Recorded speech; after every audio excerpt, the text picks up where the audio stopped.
So students, अब हम बात करेंगे बेटा एप्लीकेशंस ऑफ डायपोल मोमेंट के बारे में कि डायपोल मोमेंट के क्या क्या एप्लीकेशंस होते हैं और इनको हम किस तरीके से क्वेश्चंस में अरेंज कर सकते हैं। चलिए आइए डिस्कस करते हैं। तो एप्लीकेशन ऑफ डायपोल मोमेंट के अंदर सबसे पहले हमारे पास जो आता है वो है बेटा if mu equal to 0 molecule is symmetrical and if mu not equal to 0 molecule is unsymmetrical. वैसे इन बातों को हम पहले ही देख करके आ चुके हैं। अब म्यू इक्वल टू 0 सिमेट्रिकल और mu not equal to 0 unsymmetrical किस तरह से बताया जा रहा है। तो बेटा सिमेट्रिकल में आप लोगों ने देखा था कि सिमेट्रिकल किस मॉलिक्यूल कहा जाता है, जिस मॉलिक्यूल में सेंटर एटम पे लोन पेयर 0 हो और सभी के सभी सारे एटम सेम हो जाए उस मॉलिक्यूल को हम सिमेट्रिकल बोल देते हैं। तो ऑटोमेटिक आप समझ सकते हैं कि वो हमारे डायपोल मोमेंट के केस नंबर 1 की कैटेगरी में आ जाएगा, क्योंकि केस नंबर 1 भी यही बोलता है कि अगर कभी सेंटर एटम पे लोन पेयर 0 हुआ और सभी के सभी सारे एटम सेम हुए तो सभी का नेट मोमेंट 0 हो जाएगा, इसलिए म्यू का वैल्यू 0 हो जाएगा। तो बात यहां पर ये कही जा रही है कि अगर कभी आपसे सिमेट्रिकल को पूछे म्यू का वैल्यू दे करके तो आप बता सकते हैं कि अगर म्यू का वैल्यू 0 हुआ तो मॉलिक्यूल सिमेट्रिकल होगा और अगर म्यू का वैल्यू 0 नहीं हुआ तो मॉलिक्यूल क्या हो जाएगा, अनसिमेट्रिकल हो जाएगा। तो पहली बात तो ये कि हम मॉलिक्यूल के सिमेट्री को बता सकते हैं by using the concept of dipole moment. Second application की बात करते हैं बेटा to distinguish between cis and transform. अब सिस एंड ट्रांसफॉर्म का मतलब क्या होता है। वैसे ये कॉन्सेप्ट आप ऑर्गेनिक केमिस्ट्री के अंदर डील करते हैं, ज्योमेट्रिकल आइसोमेरिज्म के अंदर और भी अलग अलग तरह के आइसोमेरिज्म देखते हैं। हम भी थोड़ा बहुत सिस और ट्रांस के बारे में देखेंगे जब आगे चल के आप कोऑर्डिनेशन कंपाउंड चैप्टर देखेंगे। अब अभी के लिए आप ये बात को समझे बेटा कि सिस और ट्रांसफॉर्म का मतलब क्या होता है। तो अगर आपको ऑलरेडी पहले से पता है तो बहुत अच्छी बात है, अगर आपको नहीं पता है तो यहां पर हम बहुत ही बेसिक बहुत ही एलिमेंट्री तरीके से लेकर के चलेंगे सिस और ट्रांसफॉर्म को। तो डायपोल मोमेंट हमारी हेल्प करता है सिस और ट्रांसफॉर्म में डिस्टिंग्विश करने के लिए, उनमें अंतर करने के लिए। किस तरह से हेल्प करता है देखते हैं। जैसे कि देखें बेटा हमारे पास में दो कंपाउंड है, दोनों कंपाउंड का फॉर्मूला देखें आप C2H2Cl2, इसका फॉर्मूला भी C2H2Cl2। तो जिन दो कंपाउंड के मॉलिक्यूलर फॉर्मूला सेम हो जाए बट उनका स्ट्रक्चर डिफरेंट हो जाए, इनकी ज्योमेट्री डिफरेंट हो जाए, उनको बोलते हैं हम ज्योमेट्रिकल आइसोमर्स। अब स्ट्रक्चर डिफरेंट कैसे है यहां पर तो आप देख सकते हैं बेटा, अगर हम डबल बॉन्ड के रेफरेंस में बात करें तो आप देख सकते हैं पहले वाले स्ट्रक्चर के अंदर दोनों क्लोरीन जो है वो डबल बॉन्ड के सेम साइड है, जबकि दूसरे स्ट्रक्चर के अंदर दोनों क्लोरीन जो है वो डबल बॉन्ड के ऑपोजिट साइड है। तो जहां पर दोनों क्लोरीन या दोनों कोई सेम ग्रुप डबल बॉन्ड के सेम साइड हो जाएंगे उस आइसोमर को बोलेंगे सिस आइसोमर, और जहां पर दोनों ग्रुप्स डबल बॉन्ड के ऑपोजिट, एक इधर की तरफ एक उधर की तरफ होगा, तब उसको हम क्या बोलेंगे बेटा, ट्रांसफॉर्म बोलेंगे। आप ये बात समझ सकते हैं कि अगर हमने दो क्लोरीन नीचे लगाए हैं तो सिमिलरली इसको हम ऊपर की तरफ भी लगा सकते थे, बात एक ही होती। सिमिलरली जैसे भी हमने दो क्लोरीन यहां पर ऐसे लगाए हैं, अगर हम इन दोनों क्लोरीन को इस तरह से लगाते तो भी बात वही होती, तब भी उसको ट्रांस बोलते और इस वाले को क्या बोलते हैं, सिस बोलते हैं। खैर चलिए आगे डिस्कस करते हैं। हम यहाँ पर डायपोल मोमेंट डिस्कस करने आए हैं। पॉइंट यहां पर ये कहना चाह रहा है कि अगर हमें डिस्टिंग्विश करना है सिस और ट्रांसफॉर्म के अंदर, तो लाइक फॉर एग्जांपल दिस। अब अगर हम यहां पर डायपोल मोमेंट कंपेयर करना चाहें तो डायपोल मोमेंट में आपको ऐसा दिख रहा है कि यहां पर इसका साइन ग्रेटर बता रखा है और इसका साइन लेस बता रखा है। ऐसा क्यों बता रखा है आप देखिए बेटा इस बात को। अगर हम कार्बन क्लोरीन के बॉन्ड की बात करें तो ऑब्वियसली कार्बन की इलेक्ट्रोनेगेटिविटी क्लोरीन से कम ही होगी। तो अगर कार्बन की इलेक्ट्रोनेगेटिविटी क्लोरीन से कम है तो इस वेक्टर में इसका मोमेंट होगा और वेक्टर डायरेक्शन कहां से कहां होगा बेटा, कार्बन से क्लोरीन की तरफ होगा। इसका मतलब इसका एक वेक्टर अगर हम बताना चाहें तो इस तरीके से बताया जा सकता है, एक वेक्टर ये होगा, अगला वेक्टर कार्बन से क्लोरीन की तरफ कुछ इस तरीके से होगा, ये वेक्टर होंगे। अब ये वेक्टर को मैग्नीट्यूड दिया है हमने μ1, इसको भी हमने μ1 दिया है। तो आप मुझे सोच के बताओ कि इनका रिजल्टेंट 0 आएगा या नॉन जीरो आएगा। तो क्लियरली बात है कि आप देख सकते हैं इनका जो रिजल्टेंट होगा वो कुछ बीच में आएगा, इस तरीके से आएगा, मतलब कि 0 तो नहीं होगा। इसका मतलब इसका म्यू का वैल्यू क्या होगा बेटा, 0 नहीं होगा। तो हमने ये बात देखी कि जब सिस फॉर्म है और दोनों के दोनों ग्रुप सेम लगे हुए हैं तो यहाँ पर म्यू नेट जो है वो 0 नहीं आएगा। इसका मतलब ये स्पीशी पोलर हो जाएगा। म्यू नेट नहीं आने का मतलब, म्यू नेट 0 नहीं आने का मतलब स्पीशी पोलर हो जाएगा। अब अगर हम यहां पर कंपेयर करें बेटा तो आप ये बात देख सकते हैं बेटा कि कार्बन से क्लोरीन की तरफ एक वेक्टर इधर की तरफ है, तो हम अगर इसको टेल टू टेल ऐड करें तो एक वेक्टर ऐसा होगा और सिमिलरली दूसरा वेक्टर जो होगा वो इसके जस्ट बराबर मैग्नीट्यूड का होगा और रिवर्स में होगा। तो अगर हम इसका मैग्नीट्यूड μ1 बोल रहे हैं, इसका मैग्नीट्यूड भी अगर हम μ1 बोल रहे हैं तो आप ये बात क्लियरली देख सकते हैं कि दोनों का साइन, दोनों का जो डायरेक्शन है वो अपोजिट है, मैग्नीट्यूड दोनों का बराबर होगा, तो नेट कैंसिल आउट हो जाएगा। और नेट कैंसिल आउट होने का मतलब क्या है कि म्यू नेट यहाँ पर 0 हो गया। इसका मतलब ये स्पीशी कैसा हो गया, नॉन पोलर हो गया। इसका मतलब ये बात कह सकते हैं कि अगर कभी सिस और ट्रांसफॉर्म में हमें डिस्टिंग्विश करना है और जो दोनों ग्रुप्स अटैच्ड हैं उनका इंडक्टिव इफेक्ट सेम है। इंडक्टिव इफेक्ट आप लोग जानते हैं बेटा, plus I minus I effect. अगर आप लोग नहीं जानते हैं तो आप ऑर्गेनिक केमिस्ट्री में सीख लेंगे। अभी आप ये बात मान करके चलें कि अगर सिस और ट्रांसफॉर्म में अगर कभी दोनों ग्रुप सेम है तो ऑटोमेटिकली सिस आइसोमर वाले का ट्रांस आइसोमर वाले से इंडक्टिव ट्रांस आइसोमर वाले से डायपोल मोमेंट का वैल्यू ज्यादा होता है। इसी बात को यहां पर बताया गया बेटा कि normally cis isomer is more polar than trans isomer. जो सिस आइसोमर होगा वो ट्रांस आइसोमर से ज्यादा पोलर बताया जाएगा नॉर्मल केस के अंदर, जबकि दोनों ग्रुप क्या होंगे, सेम होंगे। कभी कभी ऐसा भी होगा जब दोनों ग्रुप डिफरेंट होंगे, तब क्या होगा, तो if two groups have opposite inductive effect, जब इनका इंडक्टिव इफेक्ट ऑपोजिट हो जाएंगे, then trans isomer is more polar than cis isomer, तब उल्टा हो जाएगा, तब ट्रांस आइसोमर की पोलरिटी सिस आइसोमर वाले के मुकाबले में ज्यादा बता दी जाएगी। लाइक फॉर एग्जांपल अगर हम बात करें बेटा, अगेन वापस से कंपाउंड आया अपने पास में C2H2CH3Cl, C2H2CH3Cl, दोनों का मॉलिक्यूलर फॉर्मूला सेम है, बट दोनों के दोनों क्या है बेटा, आइसोमर से, ज्योमेट्रिकल आइसोमर से। किस तरह से आप देख सकते हैं, पहले वाले के अंदर दो ग्रुप्स जो हैं, जनरली क्या है बेटा, हम हाइड्रोजन को एज अ ग्रुप ट्रीट नहीं करते, हाइड्रोजन के अलावा जो होता है उसको हम एज अ ग्रुप ट्रीट करते हैं। तो आप देख सकते हैं कि हाइड्रोजन के अलावा जो है वो दोनों के दोनों सेम साइड में है डबल बॉन्ड के, इसलिए हमने इसको सिस बोला है। और यहां पर आप देख सकते हैं बेटा कि दोनों के दोनों ग्रुप जो हाइड्रोजन को छोड़कर हैं वो डबल बॉन्ड के ऑपोजिट साइड में है, इसलिए हमने इसको ट्रांस बोला है।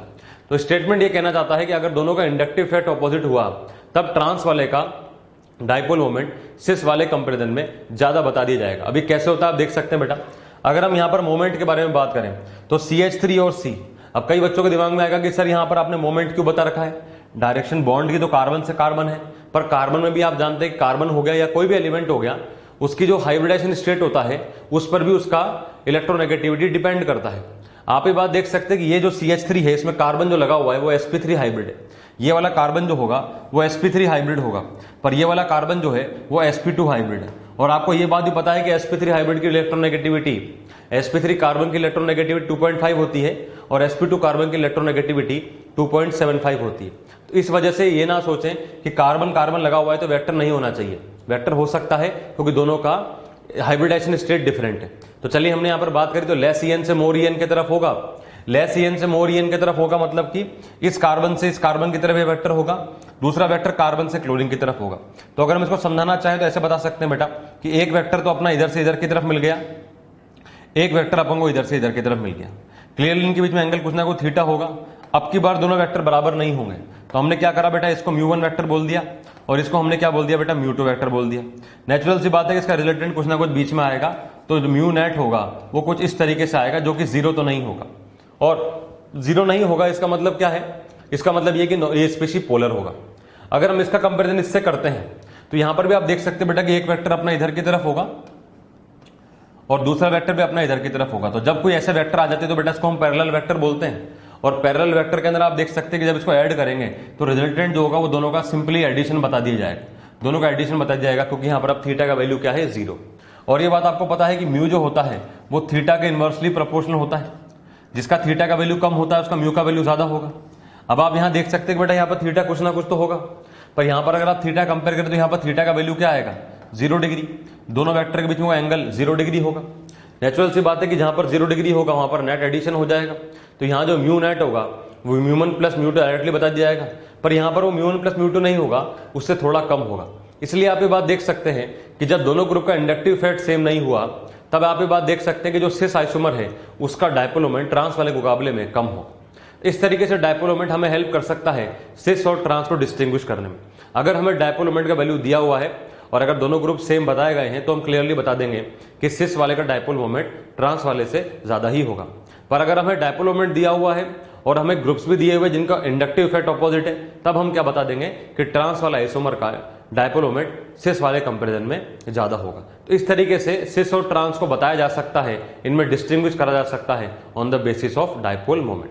स्टूडेंट्स अब हम देखेंगे बेटा नेक्स्ट अपने पास जो एप्लीकेशन आता है वो एप्लीकेशन है to locate the position of substituents in aromatic compound. मतलब कि एरोमेटिक कंपाउंड जो होंगे उनके अंदर जो सब्स्टिट्यूएंट्स होते हैं उनकी पोजीशन को लोकेट करने के लिए भी हम लोग डायपोल मोमेंट का यूज कर सकते हैं। किस तरह से यूज करेंगे, क्या करेंगे, देखते हैं बेटा। पहली बात तो यहाँ पर जो वर्ड यूज करा गया है वो है एरोमेटिक कंपाउंड। एरोमेटिक कंपाउंड कौन से होते हैं, क्या होते हैं, इसके बारे में आप ऑर्गेनिक केमिस्ट्री में डिटेल में सीखते हैं, जैसे कि जो लोग जो हक्कल रूल को फॉलो करते हैं वगैरह वगैरह, आप और सब बातें वहां सीखते हैं। उतना डीप में हम लोग यहाँ पर नहीं जाएंगे। हम लोग यहाँ पर जो बेसिक एरोमेटिक कंपाउंड के बारे में बात करेंगे वो होगा अपने पास में बेंजीन, और उसके जो सब्स्टिट्यूटेड कंपाउंड्स उनको हम यहाँ पर डील करेंगे। जैसे कि लाइक फॉर एग्जांपल हम यहाँ पर शुरुआत करते हैं बेटा एग्जांपल से। हमारे पास में यहाँ पर 3 कंपाउंड दिए गए हैं, पहला कंपाउंड, दूसरा कंपाउंड, तीसरा कंपाउंड। पहली बात तो अब इन तीनों ही कंपाउंड में देखे बेटा कि तीनों ही कंपाउंड आइसोमर्स होंगे। आइसोमर्स का मतलब क्या है? जिनका मॉलिक्यूलर फॉर्मूला सेम होता है बट इनका स्ट्रक्चर या फिर अरेंजमेंट जो होता है वो डिफरेंट हो जाता है। जैसा कि आप देख सकते हैं बेटा कि सबके अंदर 6 कार्बन लगे हुए हैं, 4 हाइड्रोजन होंगे, 2 क्लोरीन है। 6 कार्बन लगे हुए हैं, 4 हाइड्रोजन होंगे, 2 क्लोरीन है। 6 कार्बन लगे हुए हैं, 4 हाइड्रोजन होंगे और 2 क्लोरीन है। सब जगह पर इनका मॉलिक्यूलर फॉर्मूला सेम है बट इनकी पोजीशंस डिफरेंट है। तो पोजीशन डिफरेंट होने की वजह से ये क्या हो जाते हैं बेटा? आइसोमर्स कहलाते हैं। कौन सा आइसोमर होते हैं, क्या होते हैं, इनको आप ऑर्गेनिक केमिस्ट्री में डील करते हैं, हम वहां पर नहीं जाएंगे। अभी हम इनके नामकरण के बारे में, नोमेनक्लेचर के बारे में चलिए आगे डिस्कस करते हैं। अब आप देखिए बेटा, पहली बात तो यहां पर आपको कुछ बातें पता होनी चाहिए। जैसे कि अगर हम ये पहले वाले क्लोरीन की पोजीशन को फिक्स कर दें, मान लें कि हम इसको पोजीशन को अगर फिक्स कर देते हैं, इसके पोजीशन को अगर हम फिक्स करें, इसके रेस्पेक्ट में अगर हम नाम रखना चाहें तो आप देखिए बेटा, तो नोमेनक्लेचर करेंगे हम, तो यहाँ पर हमने बोला 1 और ये 2, क्योंकि नंबरिंग कम से कम होनी चाहिए, हमने इसको इस तरह से रखा हुआ है। फिर अगर हम इसको 1 बोल रहे हैं तो इसको 2 बोलेंगे, तो इसको हमने 3 बोल दिया। फिर हम अगर इसको 1 बोल रहे हैं, ये 2, ये 3 और ये 4 हो गया। तो इस तरीके से भी नोमेनक्लेचर करा जाए तो क्या होगा बेटा? तो आप देखिए बेटा, ये हो गया 1, ये हो गया 2, इसका नाम हम रख सकते हैं 1,2 डाइक्लोरोबेंजीन। तो 1,2 डाइक्लोरोबेंजीन क्यों? क्योंकि क्लोरीन 2 हो गए और बेंजीन तो लगा हुआ है नीचे, समझ में आ रहा है आपको। तो 1,2 डाइक्लोरोबेंजीन हो गया, इसका नाम 1,3 डाइक्लोरोबेंजीन हो जाएगा, इस वाले का नाम 1,4 डाइक्लोरोबेंजीन हो जाएगा। तो ये तो होगा इनके IUPAC नेम्स। अब इसके अलावा अगर हम चाहें तो बेटा इनको ऑर्थो मेटा पैरा के नाम भी दे सकते हैं। अगर हम पोजीशन नंबर 1 के हिसाब से बात करें तो पोजीशन नंबर 1 के बाद जस्ट जो नेक्स्ट पोजीशन होती है उसको बोलते हैं बेटा ऑर्थो।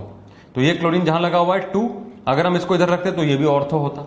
फिर जो उसके नेक्स्ट होती है ये 3, तो अगर हम इसको, इस क्लोरीन को यहां रखें, तो अगर इसको हम यहां भी रख देते तो भी ये क्या होता? मेटा होता। और इसके रेस्पेक्ट में एक ही पोजीशन क्या हो सकती है बेटा? पैरा। तो इस तरीके से हम ऑर्थो मेटा पैरा के नाम भी बता सकते हैं। तो अगर हम ऑर्थो मेटा पैरा के नाम में बताना चाहें तो उसका नाम क्या हो जाएगा? ऑर्थो डाइक्लोरोबेंजीन, एक ऑर्थो पे लगा हुआ है dichlorobenzene, Meta dichlorobenzene, para dichlorobenzene. तो इस तरीके से बेटा दोनों ही नाम आपके सामने दिए जा सकते हैं। दोनों ही नाम कैसे दिए गए आप आसानी से समझ सकते हैं, इसके बेस पर आपसे क्वेश्चन पूछे जा सकते हैं। अब हमारा काम यहां पर यह है कि हम यहां पर इसके डाइपोल मोमेंट को कंपेयर करें। तो डाइपोल मोमेंट को कंपेयर करने के लिए पहले, सबसे पहले हम इसके अंदर बेंजीन रिंग के बारे में डिस्कस करते हैं कि बेंजीन रिंग का खुद का नेचर कैसा होगा। क्या बेंजीन पोलर होगा या बेंजीन नॉन पोलर होगा, और अगर होगा जैसा भी तो क्यों होगा? चलिए आइए इसकी पड़ताल करते हैं। तो सबसे पहले हम लोग यहां पर डिस्कस करते हैं बेटा बेंजीन के बारे में। अब अगर हम बेंजीन के बारे में डिस्कस करें तो जो बेंजीन है इसका फॉर्मूला क्या होता है? तो बेंजीन का फॉर्मूला जानते हैं बेटा आप सभी लोग, C6H6 होता है, बहुत ही कॉमन कंपाउंड है। इसके अगर हम स्ट्रक्चर के बारे में बात करें तो बेंजीन के अंदर ये अपने पास में ये बहुत ही कॉमन सी स्ट्रक्चर है जो आप लोगों ने कई बार देखी होगी। बहुत ही कॉमन स्ट्रक्चर है ये बेंजीन की। इसके अंदर ये कार्बन कार्बन लगा दिया अभी हमने। इसके अंदर बेटा क्या होता है? डबल बॉन्ड होते हैं। अब सिंस रेजोनेंस होता है आप जानते हैं, तो इसको हम इस तरह से शो कर सकते हैं। इसके अलावा यहां पर हर कार्बन के साथ में हाइड्रोजन के आइटम्स इस तरीके से अटैच करे जा सकते हैं। तो यहां पर ऐसे 6 हाइड्रोजन के आइटम्स अटैच होंगे। ये बन गए अपने पास में 6 हाइड्रोजन आइटम। जब ये 6 हाइड्रोजन के आइटम्स हमने अटैच कर दिए, अगला काम है हमारा इसमें वेक्टर के डायरेक्शन बताना। तो पहले हम कार्बन कार्बन पे फोकस करते हैं। अब कार्बन कार्बन पे अगर आप फोकस करें तो जितने भी कार्बन अंदर की तरफ लगे हुए हैं इन सबका हाइब्रिडेशन सेम है। ये सबके सब sp2 हाइब्रिड, सबके अंदर पार्शियल डबल बॉन्ड कैरेक्टर होगा रेजोनेंस होने की वजह से।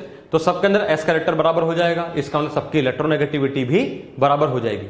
और अगर सबकी इलेक्ट्रोनेगेटिविटी बराबर हो जाएगी तो डेल्टा इन का वैल्यू तो ऑटोमेटिक 0 हो जाएगा।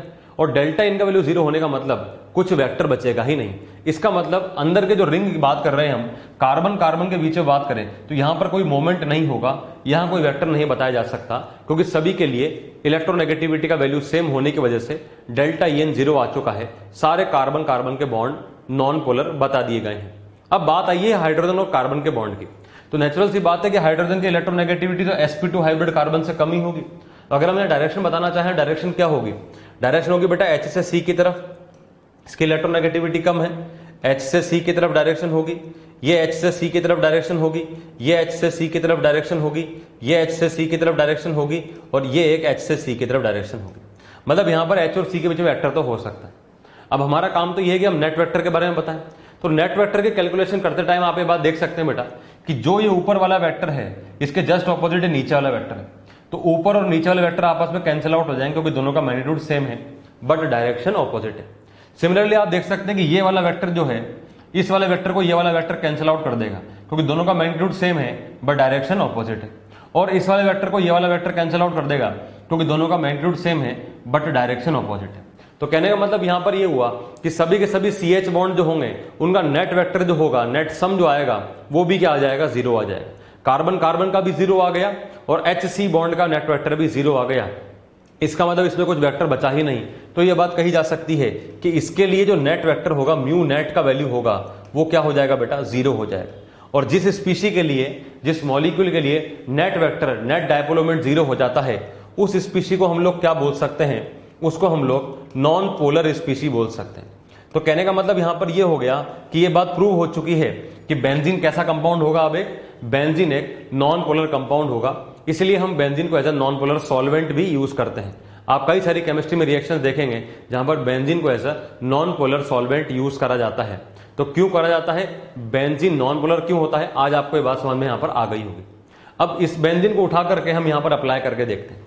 यहां पर जो हमारे सामने कंपाउंड दिए गए हैं, ये सभी कंपाउंड बेंजीन के सब्स्टिट्यूटेड कंपाउंड है। बेंजीन के हाइड्रोजन को रिप्लेस करके हमने क्लोरीन के एटम्स को अटैच करा। अब हमारा काम यह है कि हम यहां पर डायपोल मोमेंट कंपेयर करें। अभी अभी हमें बात सीख करके आए कि बेंजीन जो है उसका खुद का डायपोल मोमेंट तो कुछ होता नहीं है। इसका मतलब जो रिंग लगी हुई है, इस रिंग के लिए तो हम म्यू का वैल्यू 0 बता सकते हैं। अब रही बात ये क्लोरीन के बॉन्ड की, तो चलिए आइए इस पर डिस्कस करते हैं। तो बेटा आप देख सकते हैं ये कार्बन है और ये भी कार्बन है। तो कार्बन क्लोरीन में कुछ ना कुछ इलेक्ट्रोनेगेटिव डिफरेंस तो होगा ही सही, और क्लोरीन की नेचुरली इलेक्ट्रोनेगेटिविटी कार्बन से हाई होती है, तो डायरेक्शन तो होगा। अब डायरेक्शन कहां से कहां होगा, तो बेटा ये कार्बन है और ये क्लोरीन है, तो बता सकते हैं कि डायरेक्शन होगा कार्बन से क्लोरीन की तरफ, एक इधर की तरफ, और दूसरा वेक्टर ये हो गया जिसको अगर हम टेल टू टेल ऐड करें तो एक वेक्टर होगा कार्बन से क्लोरीन की तरफ ये। अगर हम इसका मैग्नीट्यूड μ1 वेक्टर बताते हैं तो इसका मैग्नीट्यूड भी हम μ1 वेक्टर बता सकते हैं। इनके बीच में कुछ ना कुछ एंगल होगा। अभी एंगल कितना होगा, तो आप देख सकते हैं बेटा कि सभी के सभी एंगल ऐसे टोटल इसमें 6 एंगल्स बनेंगे। 6 एंगल्स का सम 360 डिग्री होगा। ऐसे टोटल 6 एंगल बनेंगे ना बेटा, एक यहाँ, 2 यहाँ, 3 यहाँ, 4 यहाँ, 5 यहाँ, 6 यहाँ, तो सभी का एंगल 360 होगा। इसका मतलब एक एंगल का वैल्यू कितना आ जाएगा अपने पास में, 60 डिग्री वैल्यू आ जाएगा। यहां पर अगर हम बात करें तो यहां पर भी ये कार्बन हो गया, कार्बन से क्लोरीन एक वेक्टर ऊपर की तरफ होगा, फिर ये कार्बन हो गया, इस कार्बन से क्लोरीन ये एक वेक्टर होगा, टेल टू टेल ऐड करा हमने, यहां पर कितना मैग्नीट्यूड होगा बेटा, तो एक ये 60 था तो 60 + 60 हो जाएगा ये, तो ये वैल्यू हो जाएगा अपने पास से 120 डिग्री। नेचुरल सी बात है कि अगर इसका मैग्नीट्यूड μ1 है तो इसका मैग्नीट्यूड भी हमको μ1 बताना पड़ेगा। और लास्ट में अगर हम इस वाले की बात करें तो यहां पर आप देख सकते हैं बेटा कार्बन से क्लोरीन का वेक्टर होगा ऊपर की तरफ, ये इस तरीके से, फिर कार्बन से क्लोरीन का वेक्टर होगा नीचे की तरफ, इसको इस तरीके से, इसको भी हमने टेल टू टेल ऐड कर दिया। इस वेक्टर का मैग्नीट्यूड क्या बताया हमने, μ1, इसका भी मैग्नीट्यूड क्या होगा बेटा, μ1 होगा। हाँ, इनके बीच में एंगल कितना हो जाएगा आपकी बार, 180 डिग्री का एंगल हो जाएगा। अब इनके अंदर हमने बात देखी कि वेक्टर के डायरेक्शंस किस तरीके से होंगे और इनके बीच में एंगल्स क्या क्या होंगे। अब ये बात हम शुरुआत में सीख करके आए थे बेटा, डायपोल मोमेंट पढ़ते टाइम हमने आपको बताया था, याद करिए बेटा कि जब हम पॉलीएटॉमिक स्पीशीज के बारे में बात कर रहे थे तो हमने देखा था कि म्यू जो होता है वो थीटा के इनवर्सली प्रोपोर्शनल होता है। अब सिंस म्यू जो है वो थीटा के अगर इनवर्सली प्रोपोर्शनल है तो ऑब्वियसली इसका थीटा का वैल्यू हाई होगा, उसका म्यू का वैल्यू कम हो जाए। तो हम ये बात क्लियरली बोल सकते हैं कि इसका थीटा का वैल्यू 60 डिग्री है, इसका थीटा का वैल्यू 120 डिग्री है, इसका थीटा का वैल्यू 180 डिग्री है। तो आप मुझे कुछ सोच करके बताओ बेटा कि किसका डायपोल मोमेंट हाईएस्ट होगा। तो नेचुरल सी बात है कि फर्स्ट वाले का डायपोल मोमेंट हाईएस्ट होगा। तो ऑर्थो वाले का मैक्सिमम हो जाएगा, उससे कम हो जाएगा मेटा का, और सबसे कम किसका हो जाएगा बेटा, पैरा डाइक्लोरोबेंजीन का डायपोल मोमेंट हो जाएगा। ये तो हमने बात करी कंपैरिजन की, किसके बेस पर कंपेयर कर रहे हैं हम, थीटा के बेस पर। और आप क्या क्या बातें बोल सकते हैं, आप ये बात देख सकते हैं बेटा कि बेंजीन का खुद का डायपोल मोमेंट तो 0 है और यहां दोनों वेक्टर आपस में ऑपोजिट है, तो दोनों के नेट वेक्टर क्या हो जाएंगे, 0 हो जाएंगे, कैंसिल आउट हो जाएंगे। तो यहां पर कुछ म्यू बचेगा ही नहीं, और म्यू नहीं बचने का मतलब क्या होगा, ये स्पीशी कैसा होगा, नॉन पोलर। तो पैरा डाइक्लोरोबेंजीन कैसा हो जाएगा बेटा, नॉन पोलर स्पीशी हो जाएगा। नेक्स्ट, अगर हम इन दोनों स्पीशी के बारे में बात करें ऑर्थो और मेटा में, तो यहां पर आप देख सकते हैं कि नेट वेक्टर 0 नहीं होगा, कुछ ना कुछ तो होगा, 0 नहीं होगा, और इस वजह से इसका म्यू का वैल्यू क्या होगा, नॉन 0 होगा। इसका मतलब ये दोनों स्पीशी क्या होंगे बेटा, पोलर स्पीशी होंगे। तो ऑर्थो डाइक्लोरोबेंजीन और मेटा डाइक्लोरोबेंजीन तो पोलर होंगे, बट जो अपने पास में पैरा डाइक्लोरोबेंजीन ये कैसा हो जाएगा बेटा, ये स्पीशी नॉन पोलर स्पीशी हो जाएगी। तो इस तरीके से अब जैसा भी हमने डायपोल मोमेंट बताया, ये बात हमने सीख ली कि अगर दोनों ग्रुप सेम है तो ऑर्थो का मैक्सिमम, उससे कम मेटा का, उससे कम पैरा का। इस रूल को हम चाहें तो याद भी रख सकते हैं। इस रूल को अगर हम याद रखेंगे तो क्लियरली बता सकते हैं कि अगर कोई 3 स्पीशी इस तरह से दिए हुए हैं जिनके अंदर वेक्टर का डायरेक्शन अगर हम बता सकते हैं, या फिर हम यूं बोलें जिनके अंदर हमें ग्रुप्स की लोकेशन पहले से पता है, तो क्लियरली बता पाएंगे हम कि जिसके लिए म्यू का वैल्यू ज्यादा दिया होगा ऑटोमेटिक वो ऑर्थो वाला होगा, उससे कम वाला मेटा वाला होगा, और सबसे कम वाला क्या होगा बेटा, पैरा वाला होगा। अगर हमें ग्रुप्स कुछ इस तरीके से क्लोरीन क्लोरीन, फ्लोरीन फ्लोरीन, इस तरह के ग्रुप अगर हमें CN CN ऐसे कुछ ग्रुप्स अगर हमें अप्लाई करे जाते हैं, दिए जाते हैं, तो हम आसानी से बता सकते हैं। इस तरीके से डायपोल मोमेंट हमारी हेल्प करेगा लोकेशंस को बताने में, जो एरोमेटिक कंपाउंड सब्स्टिट्यूएंट्स हैं उनकी लोकेंट्स की पोजीशन को बताने में हमारी हेल्प कर सकता है। Next and the last application of dipole moment is to calculate the percentage ionic character. अब वो है बेटा to calculate the percentage ionic character in a covalent molecule. किसी कोवेलेंट मॉलिक्यूल में कितना ज्यादा आयनिक कैरेक्टर है, इसको हम कैसे बताएंगे। ये बात मैं आपको पहले भी समझा चुका हूं बेटा कि किसी बॉन्ड के अंदर आयनिक कैरेक्टर को बताने के लिए तो हमने पीरियोडिक टेबल के अंदर हेनी स्मिथ इक्वेशन पढ़ा हुआ है। हेनी स्मिथ इक्वेशन बताता है हमें कि किसी बॉन्ड के अंदर कितना आयनिक कैरेक्टर होगा। उस इक्वेशन को सॉल्व करने के बाद अगर वैल्यू 50 से बड़ा आता है तो बॉन्ड आयनिक होगा, 50 से कम आता है तो कोवेलेंट होगा, एग्जैक्ट 50 आता है तो आयनिक कोवेलेंट बोथ होगा। पर अगर मॉलिक्यूल की बात करी जाए तो मॉलिक्यूल के अंदर आयनिक कैरेक्टर को बताने के लिए हम लोग डायपोल मोमेंट का यूज करेंगे। अब डायपोल मोमेंट का किस तरह से यूज करेंगे बेटा, देखें यहां पर एक आपको छोटा सा फॉर्मूला दिखेगा। फॉर्मूला यह है कि परसेंटेज आयनिक कैरेक्टर जो होगा वो होगा अपने पास एक्सपेरिमेंटल वैल्यू ऑफ म्यू, मतलब कि जो म्यू का हम एक्सपेरिमेंटल वैल्यू कैलकुलेट करेंगे। किसी मॉलिक्यूल के लिए हम म्यू कैलकुलेट करेंगे, जो कैलकुलेट करेंगे हम लोग एक्सपेरिमेंट जो हमारे पास आएगा उसको हम क्या बोलेंगे बेटा, experimental value of mu upon theoretical value of mu. Theoretical value of mu मतलब हमारे हिसाब से उस पर क्या चार्ज होना चाहिए, तो Q इंटू डी के हिसाब से कैलकुलेट करेंगे, मल्टीप्लाई बाय 100 करेंगे। अब इसको सॉल्व करने के बाद अगर वैल्यू 50 से बड़ा आएगा तो कंपाउंड आयनिक कहलाएगा, इसको सॉल्व करने वैल्यू अगर 50 से कम आएगा तो कोवेलेंट आएगा, और अगर एग्जैक्ट 50 आता है तो आयनिक कोवेलेंट, उसमें रेशो बराबर बराबर होंगे। चलिए इसके अंदर एक क्वेश्चन देख लेते हैं बेटा। एक क्वेश्चन आया अपने पास, calculate percentage ionic character in a molecule in which bond length is 1 angstrom. 1 angstrom दिया हुआ है bond length, and the charge is equal to 4.8 into 10⁻⁻10 ESU। ESU जानते हैं बेटा आप लोग, इलेक्ट्रोस्टैटिक यूनिट, शुरुआत में हमने आपको बताया था। Given that experimental value of dipole moment is 1.2 debye. अब यहां पर आपको बेटा एक्सपेरिमेंटल वैल्यू दिया हुआ है, तो चलिए हम लोग अप्लाई करते हैं बेटा फॉर्मूला। फॉर्मूला क्या है अपने पास, परसेंट आयनिक कैरेक्टर का mu naught upon mu T. अब mu naught upon mu T का मतलब क्या है बेटा, ओ का मतलब क्या है बेटा, ये तो हम जो एक्सपेरिमेंट करते हैं वो एक्सपेरिमेंटल वैल्यू को तो ऊपर रखा जाएगा, और टी का मतलब क्या हो गया बेटा, थ्योरेटिकल वैल्यू को नीचे रखा जाएगा, मल्टीप्लाई कर देंगे 100 से। अब म्यू नॉट का वैल्यू तो बेटा हमें क्या दिया हुआ है बेटा, 1.2 डिवाइड दिया हुआ है, तो 1.2 डिवाइड रख दिया हमने, और नीचे रखेंगे बेटा हम क्या, Q इंटू डी, क्योंकि एक्सपेरिमेंटल के बाद थ्योरेटिकल निकालने के लिए तो Q इंटू डी का यूज करेंगे। Q इंटू डी के लिए हमने देखा बेटा Q दिया हुआ है हमें 4.8 इंटू 10⁻⁻10, तो ये रखा बेटा हमने 4.8 इंटू 10⁻⁻10।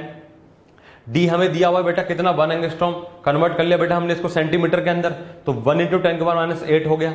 ऊपर में हमें दिया हुआ है बेटा म्यू नॉट 1.2 डिवाइड, तो 1.2 को 10⁻18 से मल्टीप्लाई करके इस तरीके से हमने ESU के अंदर कैलकुलेशन कर ली। जब हम इसको सॉल्व करेंगे मल्टीप्लाई बाय 100 करके, तो हमारे पास वैल्यू कितना आएगा बेटा, 25%। 25% आने का मतलब क्या हो गया कि आप मुझे सोच करके बताओ कि ये जो कंपाउंड होगा ये आयनिक होगा या कोवेलेंट होगा। तो सिंस यहां पर आयनिक कैरेक्टर का वैल्यू जो आया है ये 25% आया है, जिसका वैल्यू क्लियरली 50% से लेस है, इसका मतलब ये कंपाउंड कैसा होगा बेटा अपने पास में, कोवेलेंट नेचर का होगा। कैसा होगा, कोवेलेंट नेचर का होगा, क्योंकि आयनिक कैरेक्टर इसमें 25% आए हैं तो 75% कोवेलेंट कैरेक्टर होंगे, इसका मतलब कंपाउंड कैसा हो गया अपने पास में, कोवेलेंट हो गया। हाँ, अगर इसका वैल्यू 50 से ज्यादा आता तब हम उसको क्या बोल देते हैं, आयनिक बोल देते। तो इस तरह से बेटा हमने डायपोल मोमेंट के बारे में स्टडी करी, और यहां पर अपना डायपोल मोमेंट टॉपिक कंप्लीट हो जाता है। अब हम डिस्कस करने वाले एक नए टॉपिक के बारे में जिसका नाम है मॉलिक्यूलर ऑर्बिटल थ्योरी। अब हम क्या डिस्कस करेंगे बेटा, मॉलिक्यूलर ऑर्बिटल थ्योरी डिस्कस करेंगे, जिसका नाम है बेटा MOT। मॉलिक्यूलर ऑर्बिटल थ्योरी के बारे में अगर बात करी जाए तो MOT जो थ्योरी है ये आज के जमाने की सबसे एडवांस थ्योरी मानी जाती है। आज के जमाने में जो मॉलिक्यूल्स की स्टडी करते हैं बेटा, वो हम मॉलिक्यूलर ऑर्बिटल थ्योरी की जो स्टडी है उसके बेस पर ही करते हैं। अब MOT की अगर बात करी जाए तो बेटा एग्जाम पॉइंट ऑफ व्यू से बात करें तो ये वो टॉपिक है जहां से 100% क्वेश्चन आता ही आता है। मतलब कि यहां से तय है कि कम से कम एक सवाल तो आएगा ही सही। आपकी किस्मत अगर अच्छी हुई तो एक सवाल, 2 सवाल, 3 सवाल भी आ सकते हैं। दूसरी बात ये रही कि बेटा मॉलिक्यूलर ऑर्बिटल थ्योरी जो है इसके क्वेश्चंस बहुत ही इजी होते हैं, मतलब इसके सवाल आप चुटकियों में सॉल्व कर सकते हैं। इसलिए इस कॉन्सेप्ट को ध्यान से पढ़ें, क्योंकि जैसा मैंने बताया बेटा आपको यहाँ से क्वेश्चन आना ही आना है, कंफर्म बात है।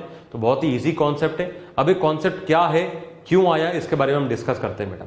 देखिए बेटा, शुरुआत से लेकर के एंड तक जो हम डिस्कस करते आ रहे हैं, तो जिस भी थ्योरी के बारे में हम लोग पढ़ते हैं उससे पहले हम ये बात देखते हैं कि क्यों उस थ्योरी को पढ़ा जा रहा है। मतलब कि पुरानी थ्योरी के अंदर ऐसी क्या कमियां थी जिसके बारे में देख करके हमें नई थ्योरी की जरूरत पड़ी। जैसे कि शुरुआत में हम लोगों ने ऑक्टेट रूल पढ़ा। अब ऑक्टेट रूल हमें ये नहीं बता पाया था कि बॉन्ड बनेंगे, कई मॉलिक्यूल के बारे में एक्सप्लेनेशन नहीं दे पाया, हाइपरवैलेंट हाइपोवैलेंट उसके एक्सेप्शन हो गए। उसको सुधारने के लिए हमने फिर कोवैलेंसी कॉन्सेप्ट का इस्तेमाल करा।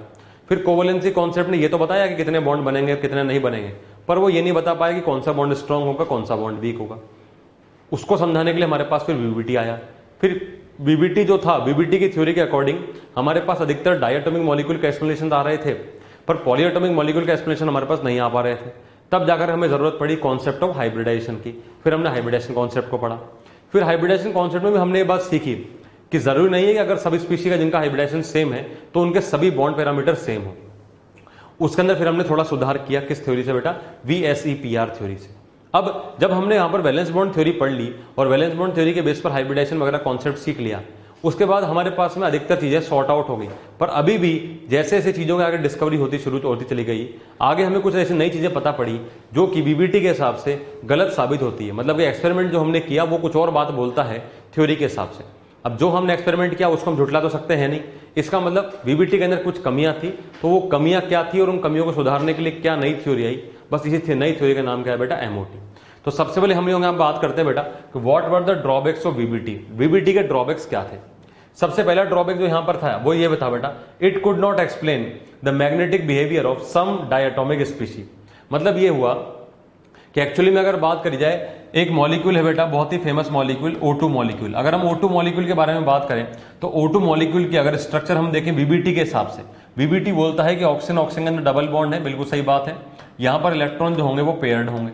अब पेयर्ड इलेक्ट्रॉन वाले स्पीशी को क्या बोलते हैं बेटा? डायामैग्नेटिक बोलते हैं। हम लोग इसमें देखेंगे अभी कि पेयर्ड वाले को डायामैग्नेटिक बोलते हैं और अनपेयर्ड वाले को पैरामैग्नेटिक बोलते हैं। तो सिंस अभी इस बॉन्डिंग के हिसाब से यहां पर कोई अनपेयर्ड इलेक्ट्रॉन तो है नहीं, इसका मतलब इस स्पीशी को कैसा होना चाहिए वीबीटी के हिसाब से? डायामैग्नेटिक होना चाहिए। बट एक्सपेरिमेंटली ये बात देखी गई है कि O2 molecule is a paramagnetic molecule which have 2 unpaired electron. अब ये कैसे हो गया, इस बात को वीबीटी एक्सप्लेन नहीं कर पाया। सेकंड पॉइंट देखे बेटा, it could not explain fractional bond order in diatomic species. मतलब कि कई हमें स्पीशी ऐसी मिल जाती हैं जिनके बॉन्ड ऑर्डर हमें फ्रैक्शनल मिल जाते हैं। फ्रैक्शनल मिलने का मतलब क्या हो गया बेटा? जैसे कि 1.5 मिल गया, 2.5 मिल गया, 0.5 मिल गया। जैसे अगर हम एक स्पीशी के बारे में बात करें बेटा, N2+। अब एक N2+ स्पीशी का फॉर्मेशन होता है। अब N2+ स्पीशी जो है बेटा, इसका बॉन्ड ऑर्डर जो होता है वो होता है बेटा 2.5। अब इसको समझाने में वीबीटी एबल नहीं था। वीबीटी बोलता है कि या तो एक बॉन्ड बनेगा, 2 बनेगा, 3 बनेगा, ये 2.5 बॉन्ड, आधा बॉन्ड कैसे बनेगा, इसको वीबीटी एक्सप्लेन नहीं कर सकता। बट एक्चुअली जैसा कि मैंने आपको बताया, एक्सपेरिमेंट किया गया तो पता पड़ा कि इसका बॉन्ड ऑर्डर 2.5 ही होता है। तो जब कभी ऐसे फ्रैक्शनल बॉन्ड ऑर्डर मिल गए हमें तो उनको एक्सप्लेन कर पाने में वीबीटी सक्सेसफुल नहीं रहा। तो ये इसका एक ड्रॉबैक था।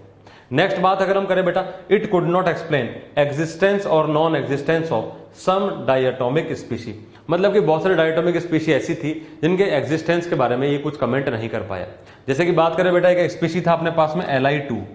अब Li2 स्पीशी जो है वो लिथियम और लिथियम के बीच में बॉन्ड बनता है। अब वीबीटी तो ये बोलता है कि लिथियम लिथियम के बीच में बॉन्ड बन ही नहीं सकता है, तो वीबीटी के हिसाब से तो Li2 का एग्जिस्टेंस नहीं होना चाहिए, बट फिर भी Li2 स्पीशी का एग्जिस्टेंस होता है।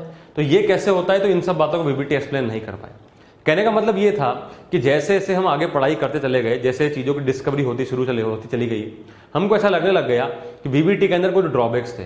तो वीबीटी के ड्रॉबैक्स होने के पीछे रीजन क्या है और उसको सुधारने के लिए क्या नई थ्योरी है, उसके बारे में आइए हम डिस्कस करते हैं। देखिए बेटा, वीबीटी जो है वो इलेक्ट्रॉन के पार्टिकल नेचर को डिस्कस करते हुए चलता है। इलेक्ट्रॉन को एज अ पार्टिकल ट्रीट करता है। वो बोलता है कि अगर 2 एलिमेंट के बीच में एक बॉन्ड बनेगा तो एक एलिमेंट का एक इलेक्ट्रॉन दूसरे एलिमेंट के एक इलेक्ट्रॉन से बॉन्ड बना लेगा। तो वो क्या करता है? इलेक्ट्रॉन को पार्टिकल नेचर मान करके चलता है। पर अब हम जो नई थ्योरी पढ़ने वाले हैं, मॉलिक्यूलर ऑर्बिटल थ्योरी, ये क्या है? ये इलेक्ट्रॉन के वेव नेचर को कंसीडर करके चलता है। आपको ये बात पता है बेटा, एटॉमिक स्ट्रक्चर में आप लोग ये बात सीखते हैं कि इलेक्ट्रॉन यहाँ पे कोई भी स्पीशी जिसमें डुअल नेचर होता है, वहां पार्टिकल नेचर भी होता है और वहां पर वेव नेचर भी होता है। खासकर हम इलेक्ट्रॉन की अगर बात करें तो वहां पर पार्टिकल नेचर भी होता है और वेव नेचर भी होता है। तो मॉलिक्यूलर ऑर्बिटल थ्योरी जो है वो स्ट्रिक्टली वेव नेचर के बारे में बात करती है। ये क्या मानती है? इलेक्ट्रॉन इज अ वेव, और अगर इलेक्ट्रॉन वेव है तो वेव की जो प्रॉपर्टीज होती हैं या वेव के जो फंक्शंस होते हैं उनको वो फॉलो करता है। पार्टिकल को ऐड करने के लिए आपने बोला 1 + 1 = 2, पर वेव के बारे में अगर बात करें तो अगर 2 वेव्स को मिक्स करना है बेटा, 2 वेव्स को मिक्स करने के लिए इंटरफेरेंस कॉन्सेप्ट का यूज करा जाता है। और इंटरफेरेंस कॉन्सेप्ट के हिसाब से दो वेव्स मिक्स करती हैं by depending upon their phase, उनका फेस कैसा उस पर डिपेंड करती है। अब फेस क्या है, वो कुछ भी हो सकता है, तो लाखों करोड़ों फेस हो सकते हैं बेटा, इनफाइनाइट फेस हो सकते हैं। इसका मतलब दो वेव्स आपस में इनफाइनाइट तरीके से कंबाइन कर सकती है। इस तरीके से मॉलिक्यूलर ऑर्बिटल थ्योरी हम जैसा आगे चल के देखेंगे कॉन्सेप्ट को समझाने में हमें हेल्प करेगा कि किस तरीके से वो बताता है, इन सब चीजों को दूर करता है, इन सब कमियों को दूर करते हुए एक एडवांस थ्योरी के फॉर्म में बन करके सामने आता है। चलिए बेटा आगे हम इसमें डिस्कस करते हैं।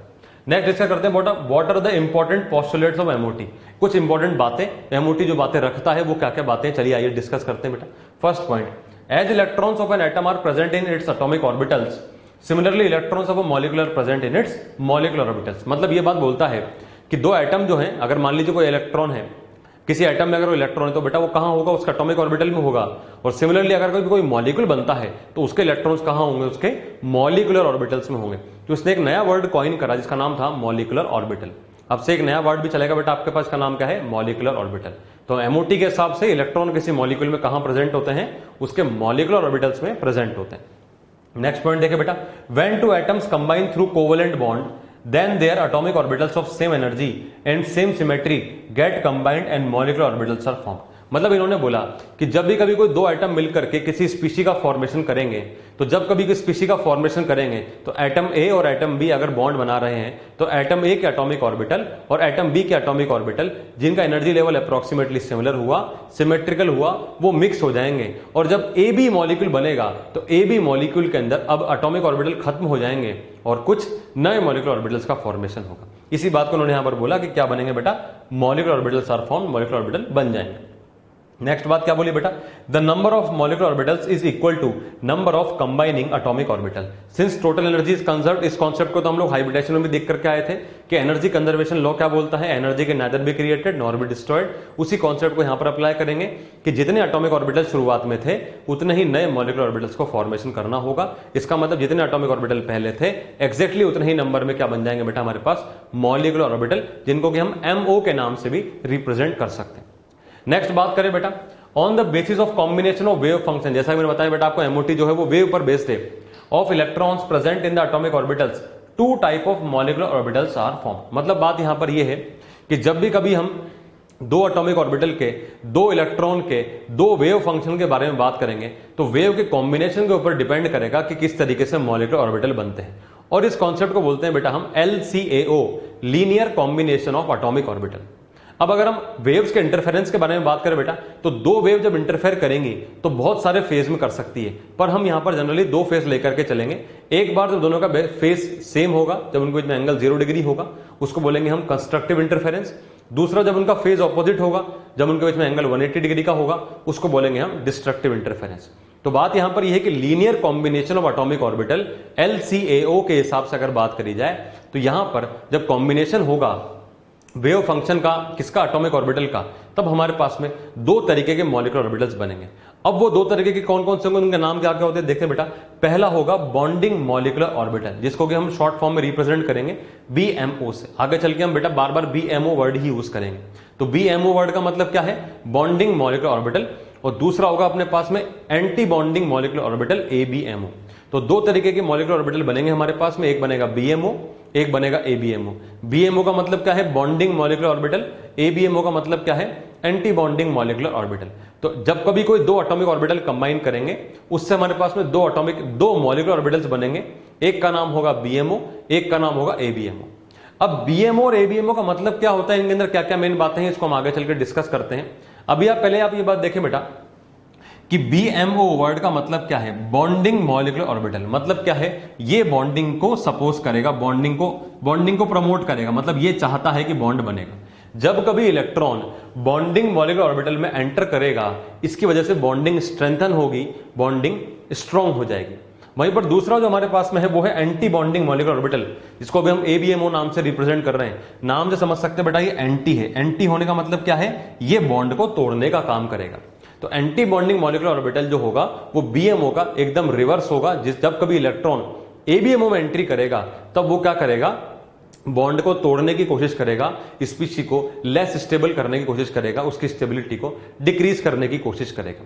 तो अभी हमने बात देखी बेटा कि जब कभी कोई दो atomic orbital AO plus AO का मतलब है बेटा दो एटॉमिक ऑर्बिटल कंबाइन करेंगे तो हमारे पास में दो मॉलिक्यूलर ऑर्बिटल बनेंगे, एक होगा BMO, एक क्या होगा बेटा अपने पास में ABMO।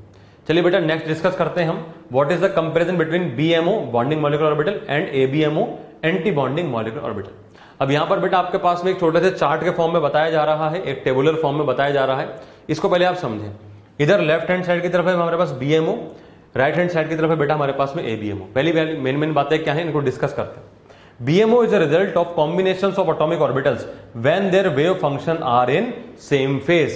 same phase होने का मतलब क्या है बेटा कि दोनों के बीच में एंगल क्या हो गया, 0 डिग्री का हो गया। जैसे लेट अस सपोज माने बेटा अपने पास में एक वेव है, इसका वेव फंक्शन है psi a, एटम A है उसका जो इलेक्ट्रॉन है वो किसी वेव फंक्शन के हिसाब से psi a के बताया जा रहा है, एटम B है उसका इलेक्ट्रॉन का वेव फंक्शन psi b के हिसाब से बताया जा रहा है। तो जब कभी psi a और psi b के बीच में कोई फेज डिफरेंस नहीं होगा, मतलब जब इसका वेव ऊपर जा रहा है क्रेस्ट को रीच करेगा तब इसका वेव भी क्रेस्ट को रीच करेगा, जब इसका वेव ट्रफ को रीच करेगा तो इसका वेव भी ट्रफ को रीच करेगा। तो जब दोनों के दोनों वेव सेम तरीके से जाएंगे ऊपर तो इसका मतलब क्या होगा, दोनों वेव्स बेटा कंबाइन कर जाएंगे, ऐड कर जाएंगे। और ऐड करने का मतलब क्या है, इनका जो एम्पलीट्यूड होगा वो बढ़ जाएगा। तो जो रिजल्टेंट हमारे पास वेव बन के आएगा उसका जो वेव फंक्शन होगा वो क्या होगा बेटा psi a plus psi b।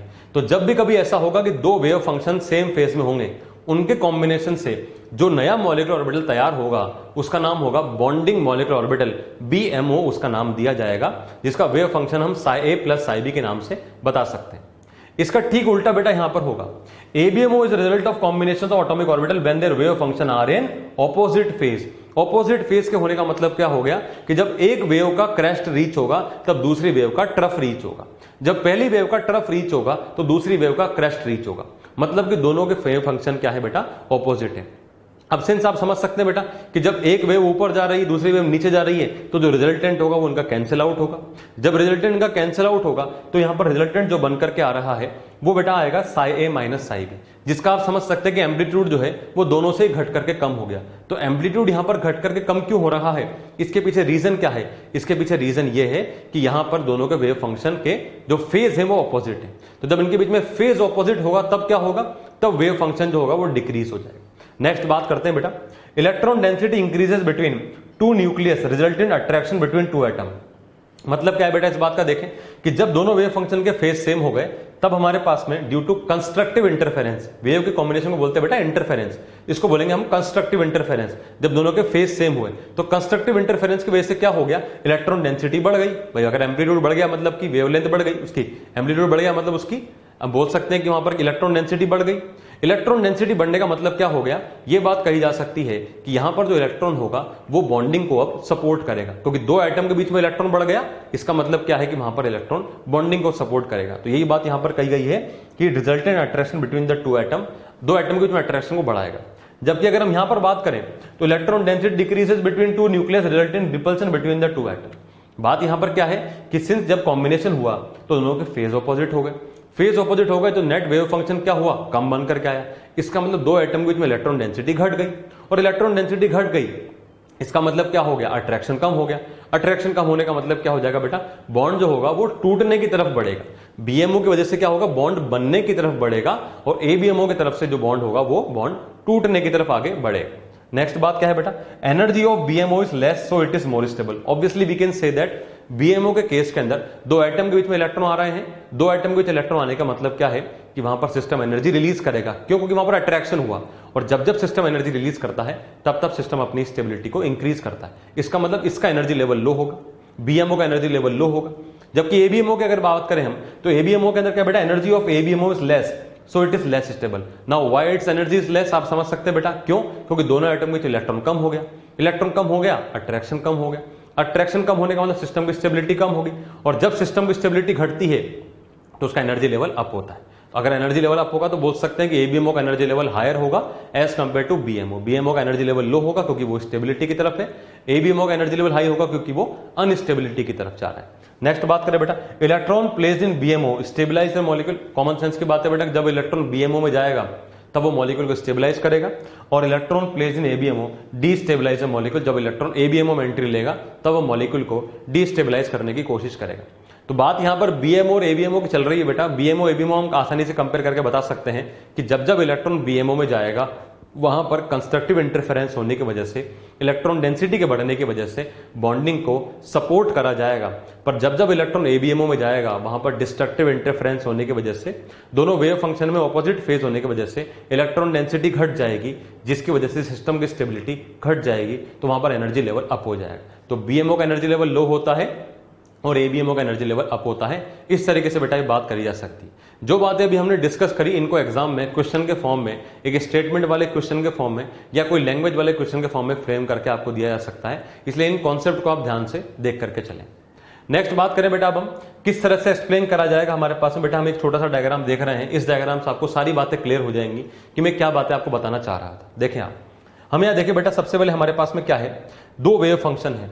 एक वेव फंक्शन है साई ए का, एक वेव फंक्शन है साई बी का।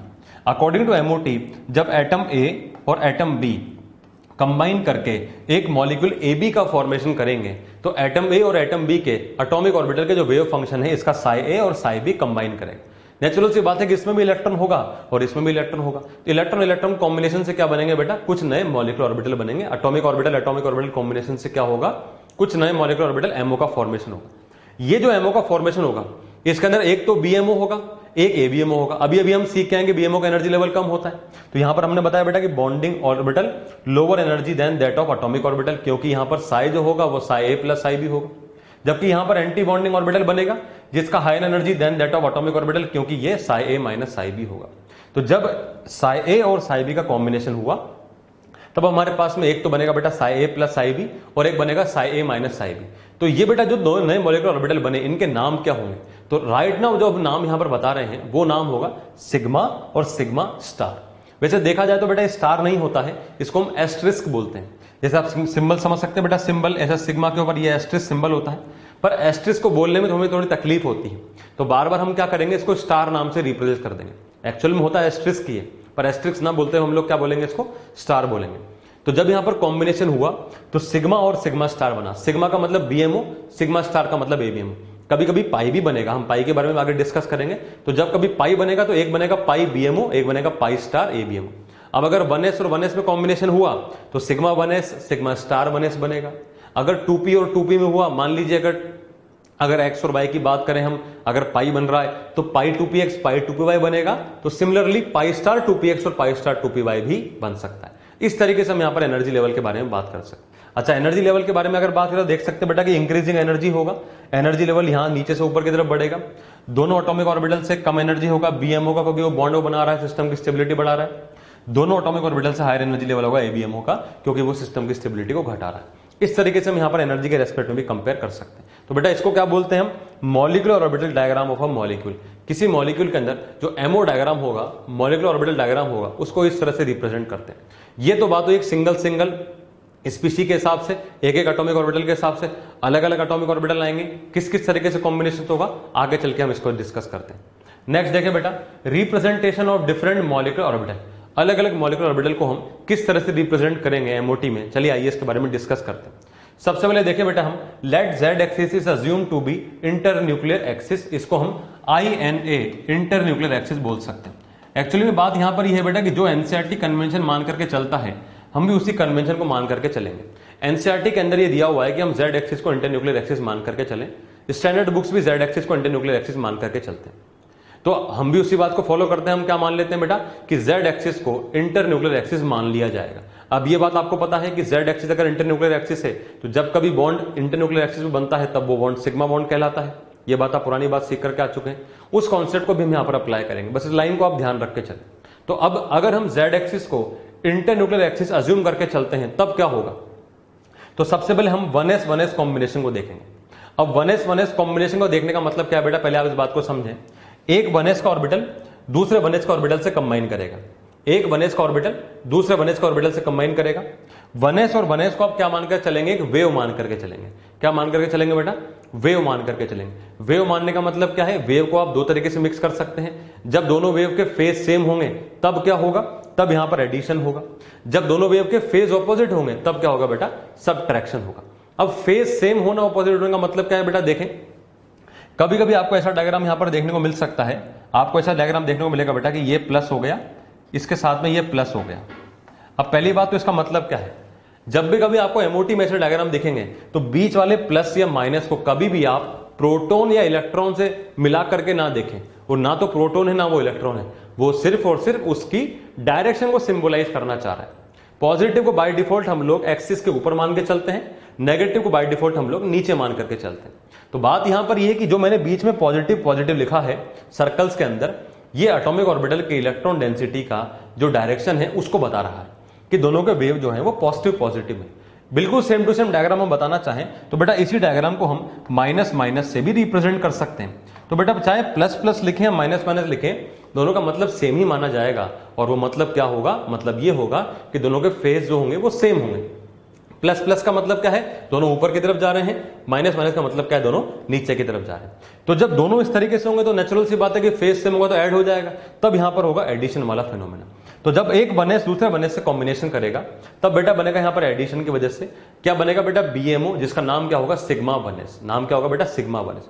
अब अगर इनके फेज ऑपोजिट हुए, फेज ऑपोजिट होने का मतलब क्या हो गया कि मान लीजिए अगर हम एक को प्लस कर दें एक को माइनस कर दें, जैसे कि हम यहां पर ऐसा लिख दें कि मान लीजिए हमने ऐसा लिखा बेटा कि एक तो हमने प्लस लिख दिया, एक को हमने ऐसे माइनस लिख दिया। तो प्लस और माइनस का लिखने का मतलब क्या हो गया, अगेन वापस से बात वही है कि क्या इनके फेज ऑपोजिट है। अगर मैं चाहूं तो बेटा इसको ऐसे भी लिख सकता हूं कि प्लस के साथ में मैं माइनस कर दूं एक और प्लस को, तो आप समझ सकते हैं बेटा कि ये जो माइनस प्लस अगर आप समझे तो ये प्लस और माइनस हो जाएगा। कहने का मतलब ये है कि जब दोनों के फेज ऑपोजिट होंगे, आप समझ सकते हैं बेटा डायग्रामेटिकली, इस पॉजिटिव इलेक्ट्रॉन इस माइनस को आप ना प्रोटॉन ना इलेक्ट्रॉन मान करके चलेंगे, सिर्फ और सिर्फ फेज मान करके चलेंगे। तो अगर दोनों के फेज सेम डायरेक्शन में होंगे तो बीएमओ बनेगा, अगर ऑपोजिट में होंगे तो एबीएमओ बनेगा। प्लस माइनस लिखें या प्लस के साथ में प्लस को माइनस करके लिखें, बात एक ही है। ऐसे केस में क्या बनेगा बेटा, एबीएमओ बनेगा। तो यहां पर बीएमओ तो देख लिया बेटा हमने, सिग्मा वनएस बना। जब एबीएमओ की बात कर रहे हैं तो एबीएमओ क्या बनेगा, सिग्मा स्टार वनएस। अब जब एबीएमओ बनेगा तो जब ये दोनों ऑर्बिटल कंबाइन करेंगे तो कॉम्बिनेशन होने की वजह से बीच में कुछ इलेक्ट्रॉन डेंसिटी घट जाएगी।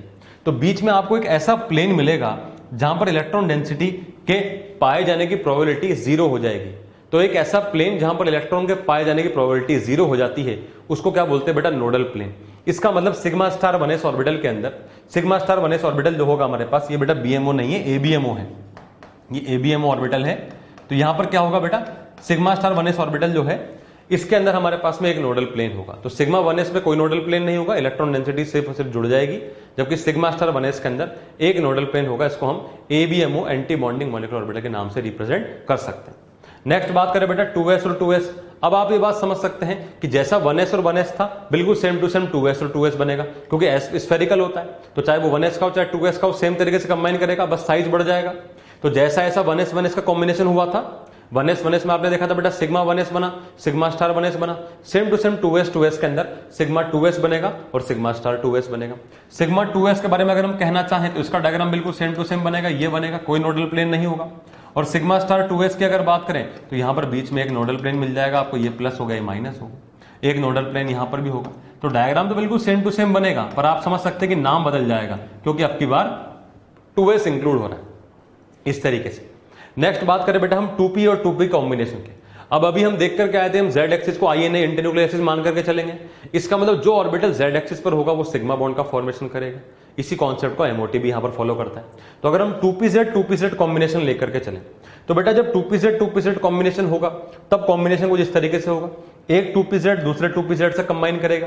जब दोनों के दोनों 2pz का फेज सेम होगा, तो फेज सेम होने का मतलब क्या है बेटा, मैं आपको ऐसे बता रहा हूं, देखना आप यहां पर। फेज सेम होने का मतलब ये है बेटा कि मैंने इसको लिखा बेटा ऐसा प्लस, ये माइनस, इससे कंबाइन कर रहा हूं मैं एक और ऑर्बिटल जिसके अंदर एक प्लस और एक माइनस होगा। ये प्लस और माइनस क्योंकि आप जानते हैं बेटा कि जो p ऑर्बिटल होता है वो डंबल शेप का होता है, आधा हिस्सा एक्सिस के ऊपर आधा हिस्सा एक्सिस के नीचे। एक्सिस के ऊपर वाले को मैंने प्लस बोला, एक्सिस के नीचे वाले को मैंने माइनस बोला। तो आप देख सकते हैं बेटा कि जब इस तरह से कॉम्बिनेशन होगा तो प्लस प्लस वाले ऐड हो जाएंगे।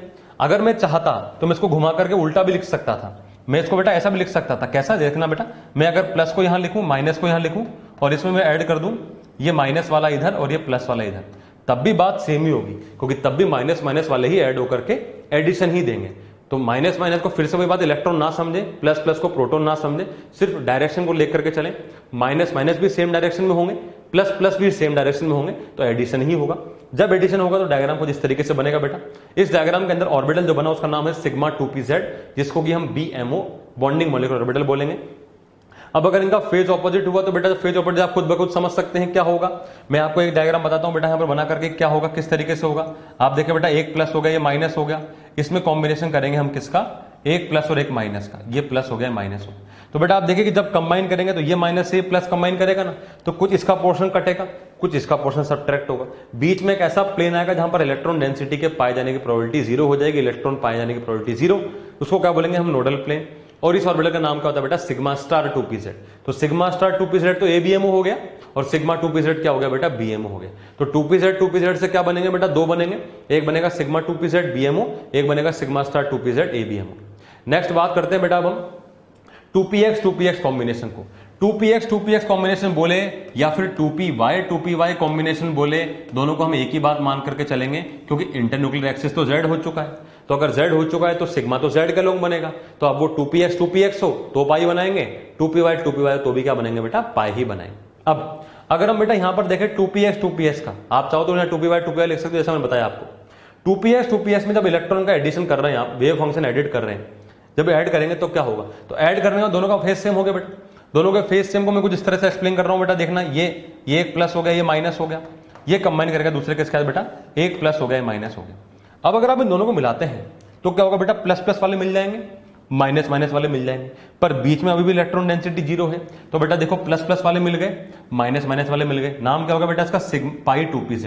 पाई 2pz क्यों, क्योंकि पाई बॉन्ड बन रहा है, साइडवेज ओवरलैपिंग आप समझ सकते हैं, कुछ VBT से रिलेट करके चले इसको। तो पाई 2pz BMO बना, इसमें एक नोडल पेन जरूर मौजूद होगा। अब अगर मैं इसका सब्ट्रैक्शन की बात करूं तो सब्ट्रैक्शन का मतलब क्या बेटा, देख करके चलें, जैसे कि समझा रहा हूं बेटा मैं आपको, देखना, ये बना बेटा अपने पास में प्लस, ये माइनस, अब इसमें कॉम्बिनेशन हो रहा है रिवर्स का, माइनस और ये प्लस का। तो बेटा जब ये कॉम्बिनेशन होगा तो क्या होगा, आप समझे कि जब ये कंबाइन करेंगे तो ये प्लस का कुछ हिस्सा कटेगा, ये माइनस का कुछ हिस्सा कटेगा, क्यों, क्योंकि फेज ऑपोजिट है। सिमिलरली इस माइनस का कुछ कटेगा, इस प्लस का कुछ कटेगा। तो जब कटेगा तो कुछ डायग्राम इस तरीके से बनेगा, एक फूल पत्ती की तरह आपको एक स्ट्रक्चर दिखाई दे रहा है। समझने के लिए हम समझ सकते हैं, फूल पत्ती की तरह स्ट्रक्चर दिखाई दे रहा है, जिसके अंदर नोडल प्लेन यहां तो मौजूद ही है, ये नोडल प्लेन तो जरूर होगा, बीच में भी एक नोडल प्लेन आएगा ही आएगा। तो बीच में नोडल प्लेन आ रहा है, इसका मतलब क्या बेटा, इसका नाम क्या है, पाई स्टार 2pz, जिसके अंदर दो नोडल प्लेन हो। तो इस तरह से देखा बेटा हमने कि 2px से एक पाई 2px एक पाई स्टार 2px बनेगा। तो सिमिलरली 2py से एक pi star 2px, pi star 2py और एक पाई स्टार 2py बने। आप ये बात देख सकते हैं बेटा कि जितने भी हम ऑर्बिटल देख करके आ रहे हैं, BMO में जितने नोडल प्लेन हैं, हमेशा ABMO में उससे एक ज्यादा नोडल प्लेन ही आपको मिलेंगे। जैसा अभी हमने देखा बेटा शुरुआत में 1s में आपने देखा था, 1s में सिग्मा 1s में कोई नोडल प्लेन नहीं था, सिग्मा स्टार 1s में एक मिल गया, तो BMO से एक ज्यादा हो गया ABMO में। नेक्स्ट 2s में देखा बेटा, 2s में सिग्मा 2s में कोई नहीं था, सिग्मा स्टार 2s में आपको एक नोडल प्लेन मिल गया। नेक्स्ट बेटा देखा हमने सिग्मा 2pz में, सिग्मा 2pz में कोई नोडल प्लेन नहीं था, सिग्मा स्टार 2pz में आपको एक नोडल प्लेन मिल गया। और अभी जस्ट अभी आपने देखा पाई 2px पाई 2py में, तो पाई 2px जब यहां पर बना तो पाई 2px ये जो बना बेटा अपने पास में पाई 2px से ये पाई 2px, ये भी पाई स्टार 2px हो जाएगा। पाई 2px पाई स्टार 2px के अंदर, पाई 2px के अंदर एक नोडल प्लेन था, तो इससे एक ज्यादा नोडल प्लेन आपको कहां मिल रहा है, पाई स्टार 2px से मिल रहा है। तो पाई 2px में एक नोडल प्लेन है, तो पाई स्टार 2px में दो नोडल प्लेन होंगे। सिमिलरली अगर पाई 2py में एक नोडल प्लेन होता है तो इसका मतलब पाई स्टार 2py के अंदर भी दो नोडल प्लेन होंगे। इस तरह से बेटा हमने यहां पर कॉम्बिनेशन के बारे में बात करी। अब इन कॉम्बिनेशन का मतलब क्या हो गया, देखिए बेटा, जैसे शुरुआत में हम लोगों ने इलेक्ट्रॉनिक कॉन्फ़िगरेशन लिखना सीखा था, आपने sigma 1s2 2s2 2p6 3s2 3p6 ऐसे सीखा था बेटा, वो था एटॉमिक ऑर्बिटल के हिसाब से, क्योंकि हम वहां पर आप एटम की बात कर रहे थे। अब हम यहां पर सीखेंगे किसी मॉलिक्यूल के लिए मॉलिक्यूलर ऑर्बिटल का कॉन्फ़िगरेशन लिखना। अब मॉलिक्यूलर ऑर्बिटल कॉन्फ़िगरेशन कैसा होगा, तो बेटा अभी आपने सीखा मॉलिक्यूलर ऑर्बिटल कैसे हैं, सिग्मा 1s है, सिग्मा स्टार 1s है, सिग्मा 2s है, सिग्मा स्टार 2s है, सिग्मा 2pz है, सिग्मा स्टार 2pz है, पाई 2px पाई 2py है, तो पाई स्टार 2px और पाई स्टार 2py भी है। तो अब से हम यहां पर इलेक्ट्रॉनिक कॉन्फ़िगरेशन लिखना सीखेंगे मॉलिक्यूलर कॉन्फ़िगरेशन में, मॉलिक्यूलर ऑर्बिटल में।